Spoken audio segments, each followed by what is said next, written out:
మన ఉత్తరాంధ్ర ప్రాజెక్ట్ అందరూ కూడా ఎంతకాలం నుంచి ఎదురుచూస్తున్నటువంటి భోగాపురం ఎయిర్పోర్ట్ రేపు 1వ తారీఖున గౌరవ ప్రధానమంత్రి గారు నరేంద్ర మోడీ గారు వస్తున్నారు. దాని ఇనాగ్రేషన్ ఈవెంట్కి అలాగే గౌరవ ముఖ్యమంత్రి శ్రీ నారా చంద్రబాబు నాయుడు గారు వారిద్దరి చేతుల మీదుగా ఎయిర్పోర్ట్ని వైభవంగా లాంచ్ చేయడం జరుగుతుంది.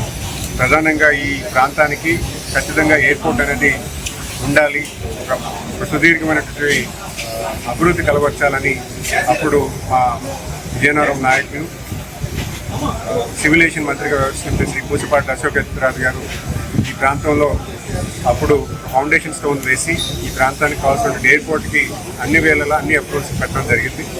మరి ముఖ్యంగా అప్పుడు తీసుకున్నటువంటి నిర్ణయంలో సుమారు 70-80% ల్యాండ్ ఎక్విజిషన్ చేసి క్రమేణా వచ్చినటువంటి ప్రభుత్వం దీన్ని ముందుకు తీసుకెళ్ళిపోవడం వల్ల ఎయిర్పోర్ట్ పనులన్నీ కూడా కొంచెం వెనకపడడం జరిగింది.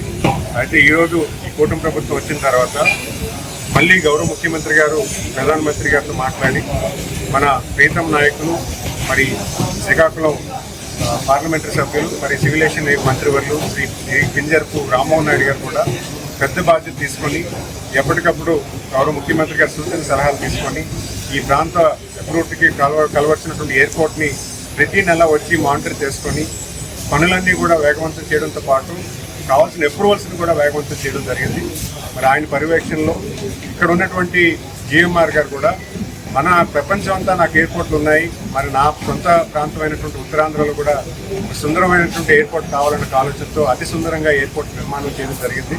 మరి ఇక్కడ రైతులు చేసినటువంటి త్యాగాన్ని కూడా మనం మర్చిపోకుండా వాళ్ళని కూడా మేము గుర్తించుకుంటూ మరి రేపు జరగబోయే 1వ తారీఖున ఈ ఎయిర్పోర్ట్ ఇనాగ్రేషన్ అనేది చాలా వైభవంగా ఇక్కడ అరేంజ్ చేయడం జరుగుతుంది. దాని రివ్యూ కోసం ఇక్కడ రావడం జరిగింది. నేను మరి గౌరవ శాసనసభ్యులు మన లోక మాధవ్ గారు అలాగే మా మార్కెట్ చైర్మన్ బంగారాజు గారు గౌరవ కలెక్టర్ గారు ఎస్పీ గారు అందరూ కూడా కలిసి ఇక్కడ రావడం జరిగింది.